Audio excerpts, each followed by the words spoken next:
the Atlanta Falcons versus LA Chargers game review.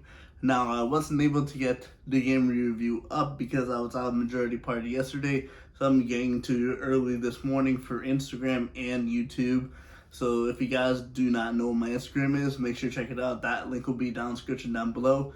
But without further ado, let's get into the stats before we get into the team stats and why this game was a very, very close game in terms of the stats.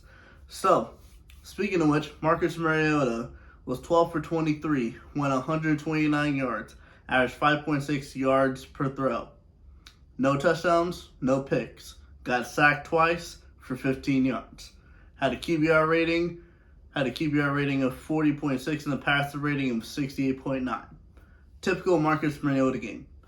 Justin Herbert, the LA Chargers quarterback, went 30 for 43, 245 yards, averaged 5.7 yards per throw, one touchdown, one pick, did not get sacked at all, 74.3 QBR rating, and a passer rating of 82.0.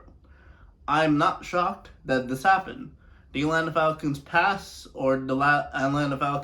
defense is absolutely terrible. We've given up over 300 yards to Geno Smith. So yes, I expected Justin Herbert to do something like this to the Atlanta Falcons passing defense. When it came to the rushing game, the Atlanta Falcons rush defense actually came through. Austin Eckler, the main rusher for the LA Chargers, ended up having 14 carries, 47 yards, averaged 3.4 yards per carry, had one touchdown, compared to our best rusher, which is Tyler Algier, who had 10 carries for 99 yards, averaged 9.9 yards per carry, and had no touchdowns because those two touchdowns belong to the guy that had 13 carries for 44 yards, the returning Cordell Patterson Jr. And Cordell Patterson, welcome back. It's been a very, very interesting past couple of weeks since he's been gone, since we put him on IR. I mean, hey, the running game has developed a lot. We have two capable running backs that taking over when he does eventually leave the Atlanta Falcons, whether that's on his terms or on the Falcons' term. We do have two capable running backs, and Tyler Algier just showed why he has the potential to be a future starting running back for the Atlanta Falcons. Now, this is where it came down to it. Receiving. In the receptions for the Atlanta Falcons, the top guys for the receptions yards, I'm going to just read out the amount of yards that they caught for. Kyle Pitts, 27 yards. Tyler Algier, 24. Drake London, 23. Cardell Hodge, 19. Olamide Zaccheaus, 19. Those were our top guys, with the top guy being Kyle Pitts, who had 2 receptions for 27 yards. I don't know what it is, but these guys are just not going to develop unless they have a passing QB. Marcus Mariota is not a passing type of QB. So if things want to go right and we want to see these guys develop, we need to put in Desmond Ridder. Desmond Ridder is a very mobile quarterback, but he has a good arm, and he would help with the development of Kyle Pitts and Drake London and even Olamide Zaccheaus, because he would actually be able to get the ball down the field. Marcus Mariota cannot do that, and Marcus Mariota is inaccurate. Desmond Ridder was a very good starting capable quarterback when he was at Cincinnati, and I'm very interested to see how he really does when it comes to the actual NFL. Receiving yards for the LA Chargers. Joshua Palmer, 8 receptions, 106 yards. I think that's probably the 5th or 6th game that a receiver's gone over 100 yards receiving against the Atlanta Falcons defense. But like I said, I'm not shocked. I expected this to happen. Second best was DeAndre Carter with 5 receptions, 53 yards. In total, they had 30 receptions for 245 yards. We had 12 receptions for 129 yards and no touchdowns. So the receiving game just wasn't it for the Atlanta Falcons when it came to today. Leading the team in the tackles, I'm not talking about the Chargers defense in this. Leading the team in tackles again was Rashaan Evans. He had 12 total tackles. He had 6 solo tackles, 1 tackles for loss, and 1 pass deflection. But the most important thing here for me, the Falcons got no sacks. We probably got some pressures, but we got no sacks. Marcus Mariota got sacked twice. I want to see this defense pressure the quarterback, because the more you pressure the quarterback, the more you're prone to making mistakes. And these are the type of mistakes that can easily win games for the Atlanta Falcons as long as they get pressure.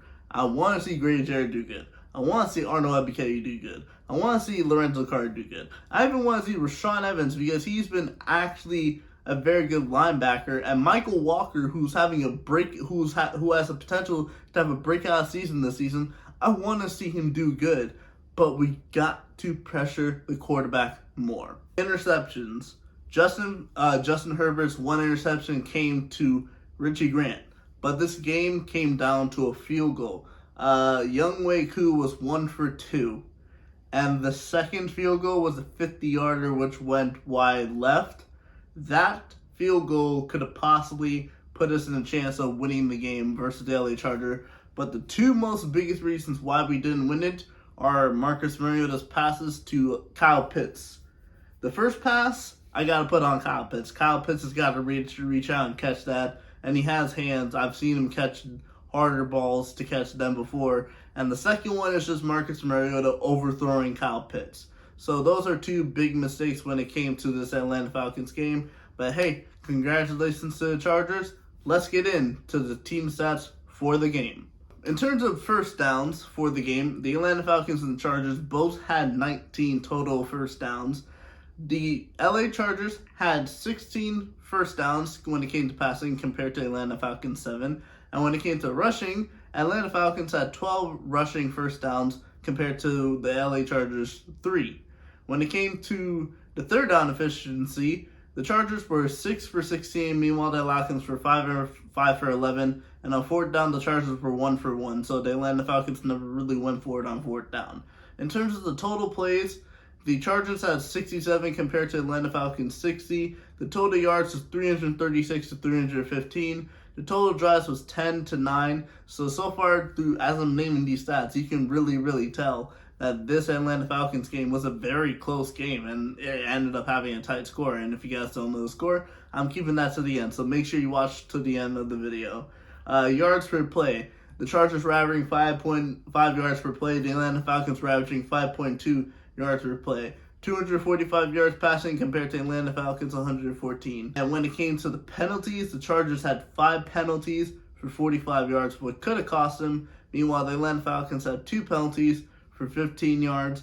And when it came to the fumbles, the Atlanta Falcons had 2 fumbles lost compared to the Chargers 1. So that's also a big part of the game. And the time of possession for the game, the Chargers had 28 minutes and 11 seconds. The Falcons had 31 minutes and 49 seconds. So the time possession is really even. The stats are really even when it comes to team stats. And I just got to say, this is a very close game, and it came down to a field goal. I thought the Chargers would have outshone that, but the Chargers were missing their 2 best wide receivers, so this could have gone a whole different way had they had those 2 wide receivers. But still, the Atlanta Falcons were within the field goal, and when I get my other video later on this week, I will tell you how the Falcons can actually have a possibility of making the playoffs, because it's actually really close. But in terms of this game, the Atlanta Falcons unfortunately lost to the LA Chargers 20-17, and the Atlanta Falcons will have a short week when they come and face the Carolina Panthers this coming Thursday on Amazon. And I'll see you guys when I do my reaction/review for that game. I can't wait. I'm excited because this could be the possible game where we see the start of the Desmond Ridder season for the Atlanta Falcons.